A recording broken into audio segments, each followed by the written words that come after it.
नमस्कार, मैं पंकज पांडे, देख रहे हैं आप न्यूज 11 भारत। बढ़ते हेडलाइंस के बाद खबरों की और सबसे पहले बात कर लेते हैं मांडर के महाभारत की, जिसका आज चुनाव प्रचार के शोर का आखिरी दिन से एक दिन पहले का वक्त है। तो ऐसे में मांडर के रण में सियासी दलों ने अपनी पूरी ताकत झोंक दी, यानी कि चुनाव प्रचार जो वो शबाब पर है। 21 तारीख को चुनाव प्रचार का शोर थमेगा, इस लिहाजा 20 तारीख को ताबड़तोड़ रैलियों का दौर चल रहा है। सभी पार्टियां अपने अपने प्रत्याशी की जीत का दावा कर रही हैं। इसी क्रम में मुख्यमंत्री हेमंत सोरेन मांडर में चुनाव प्रचार कर रहे हैं। महागठबंधन प्रत्याशी शिल्पी नेहा तिर्की के लिए वो वोट मांगेंगे। मुख्यमंत्री की पहली सभा लापुंग कॉलेज मैदान में है, जिसके बाद वो फुलटोगरी मैदान सिलागाई में सभा करेंगे। दिन की तीसरी और आखिरी चुनावी सभा उनकी मदरसा चौक बाजार टाड़ चाणों में होगी। इस दौरान राजेश ठाकुर, आलमगीर आलम समेत कई बड़े नेता भी उनके साथ मंच पर मौजूद रहेंगे। उधर बीजेपी के नेता प्रत्याशी के समर्थन में लोगों से वोट की अपील कर रहे हैं। आज भी जोर आजमाइश का दौर चल रहा है। बीजेपी प्रदेश अध्यक्ष दीपक प्रकाश, पूर्व मुख्यमंत्री बाबूलाल मरांडी और राज्यसभा सांसद समीर उरांव के साथ साथ कई विधायक और नेता भी मांडर के कोने कोने में पहुंचकर वोट की अपील कर रहे हैं। तो 21 को चुनावी प्रचार का शोर थमेगा, लेकिन उससे पहले एक दिन पहले 20 तारीख का जो दिन है वो बहुत ही महत्वपूर्ण, क्योंकि अब बहुत ही कम वक्त रह गया है। सिर्फ 2 दिन का वक्त, और कहें कि अब 1.5 दिन का वक्त रह गया है चुनावी प्रचार के लिए। तो ऐसे में जोर आजमाइश की जा रही है और पूरी ताकत झोंक दी है। सभी दलों ने ताकत झोंक दी है। अपने प्रत्याशी के समर्थन में लगातार जनसभाएं कर रहे हैं, रैलियां कर रहे हैं, पदयात्राएं कर रहे हैं, लोगों से मुलाकात करें, डोर टू डोर कैंपेन करें। सभी कुछ एक साथ चल रहा है और सभी पसीना बहाते नजर आ रहे हैं। हर एक स्तर पे हर एक नेता कार्यकर्ता जुटा हुआ है कि वो अपने प्रत्याशी को वोट दिलवा पाए, उसे जीत दिलवा पाए। और इसी कड़ी में मुख्यमंत्री हेमंत सोरेन की भी एंट्री है, उनके भी 3 चुनावी सभाएं। तो ऐसे में बहुत ही महत्वपूर्ण सोमवार का दिन, मंगलवार को शाम में चुनावी प्रचार का शोर थमेगा और उसके बाद 23 तारीख को यहां पर मतदान होंगे। लिहाजा ऐसे में वोटों को मोबिलाइज करने के लिए, वोटर्स को अपनी ओर आकर्षित करने के लिए लगातार अपील की जा रही है। ज्यादा संख्या में वोटर वोट करें, यह भी अपील की जा रही है, और साथ में वोटर्स उनके पक्ष में अपील करें, यह भी अपील की जा रही है। यानी लगातार चुनावी सभाओं का ये दौर जारी है और सरगर्मियां बहुत तेज हो गई है। तपिश बहुत ज्यादा यहां पर नजर आ रहा है, क्योंकि अब तमाम जो बड़े दिग्गज हैं वो यहां पर उतर चुके हैं। हालांकि पहले शुरुआती दौर की बात करें तो मुकाबला यहां पर बीजेपी और कांग्रेस के बीच में था, लेकिन अब तिकोनिया मुकाबला होता नजर आ रहा है, खासतौर से असदुद्दीन ओवैसी के यहां पर जनसभा करने के बाद से। और उनकी सभा अभी तक की सबसे बड़ी सभा कही जा रही है। यह भी एक बड़ी बात है कि चुनावी सभा काफी बड़ी ओवैसी की थी। ऐसे में AIMIM के देव कुमार धान भी अब एक मजबूत प्रत्याशी के तौर पर इस दौड़ में शामिल हो चुके हैं और मुकाबला तिकोनिया होता नजर आ रहा है।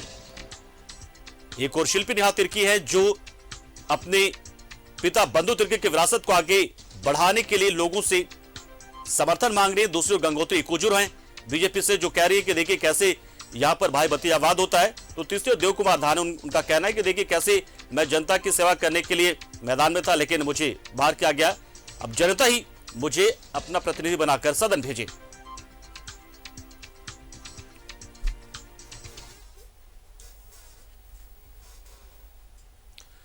और अब राजेश का रुख करते हैं, जो मांडर में मौजूद है और चुनाव प्रचार से जुड़ी बहुत सारी जानकारी हम तक पहुंचाएंगे। राजेश, फिलहाल की स्थिति क्या है? अगर हम बीजेपी के हिस्से की बात करें तो बीजेपी के से ओर से कौन कौन नेता यहां पर पसीना बहाते नजर आ रहे हैं?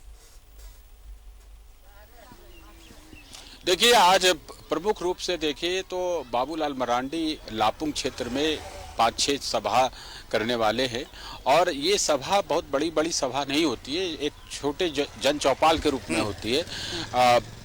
बमुश्किल एक व्यवस्था के हिसाब से कोई मंच नहीं बनाया जाता है। 2-4-10 कुर्सियां रहती है और दरी बिछा के लोग किया जाता है। यहाँ पर भी एक सभा कार्यक्रम होने वाला है। यहाँ पर गंगोत्री कुजुर, मैं इस वक्त नरकोपी में हूँ और नरकोपी के पास जो उनका कार्यक्रम है, जो प्रत्याशी है गंगोत्री कुजुर बीजेपी की, उनका कार्यक्रम है।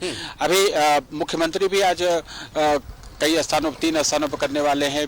बाबूलाल मरांडी का लापुंग में 6 स्थान पर कार्यक्रम है। समीर उरांव जो है बीजेपी के ST मोर्चा के राष्ट्रीय अध्यक्ष हैं और राज्यसभा सांसद, उनका कार्यक्रम है। कई विधायक भी अलग अलग क्षेत्रों में चुनाव प्रचार कर रहे हैं और रोड शो भी कहे कि कुछ कुछ जगहों पर हो रहा है, बाइक रैली निकल रही है। मैं अभी देख रहा था कि कांग्रेस की प्रत्याशी शिल्पी नेहा तिर्की के समर्थन में भी बाइक रैली निकली थी, जिसमें गठबंधन दल के लोग थे, उनके झंडा बैनर भी लगे हुए थे, चाहे वो जेएमएम के हों या फिर राजद के, वो लोग थे। इसके अलावा मैं आपको बता दूं कि आजसू के भी लोग चुनाव प्रचार में हैं, सुदेश महतो चुनाव प्रचार कर रहे हैं, और कई स्थानों पर मैंने देखा कि जहां बीजेपी का झंडा है वहीं पर आजसू का।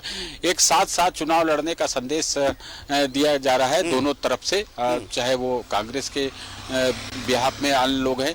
लेकिन आज मौसम भी थोड़ा अच्छा है, कल की तरह बारिश बहुत नहीं हो रही है, लेकिन बारिश होने की संभावना जरूर है। लेकिन अभी बादल हैं और बहुत ही सुहाना मौसम है। लोग अलग अलग क्षेत्रों में घूम रहे हैं और अपने प्रत्याशी के लिए वोट मांग रहे हैं। जो राजेश, तो असदुद्दीन ओवैसी की चुनावी जनसभा जो बीते दिन हुई, उसके बाद से चीजें किस हो जाती नजर आ रही? मतलब क्या वाकई मुकाबला, अगर चुनावी प्रचारों को देखें, सभाओं को देखें, तो तिनकोनिया होता नजर आ रहा?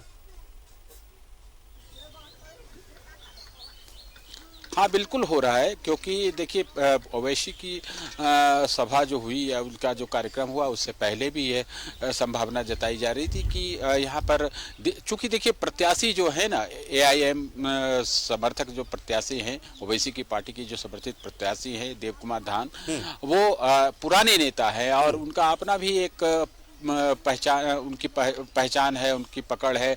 कहा यह जाता है कि अच्छी संख्या में उनके समर्थक भी हैं, चाहे वो किसी भी दल से चुनाव लड़े। 2019 के चुनाव में वो बीजेपी के प्रत्याशी के रूप में थे, लेकिन इस बार वो बागी प्रत्याशी के रूप में हैं। यहाँ पर वो भी अपने अपने स्थान पर चुनाव प्रचार कर रहे हैं, इसलिए चूंकि एक पुराना चेहरा है और वो भी एक पकड़ रखते हैं, क्षेत्र में पकड़ रखते हैं, और एआईएमआईएम के समर्थित प्रत्याशी होने के नाते कुछ वोट डाइवर्जन जरूर होगा। यहाँ पर ऐसी संभावना जताई जा रही है कि जो उस पॉकेट के वोट्स हैं वो जरूर डाइवर्ट होंगे।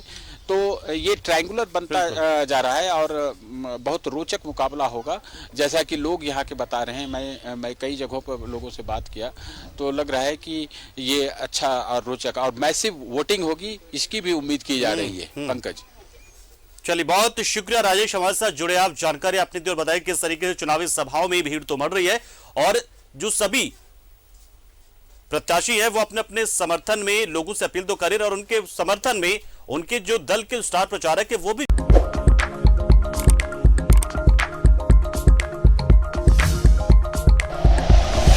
Like and share videos, subscribe करें हमारा चैनल और प्रेस करें बेल आइकॉन। न्यूज़ 11 भारत, सच है तो दिखेगा।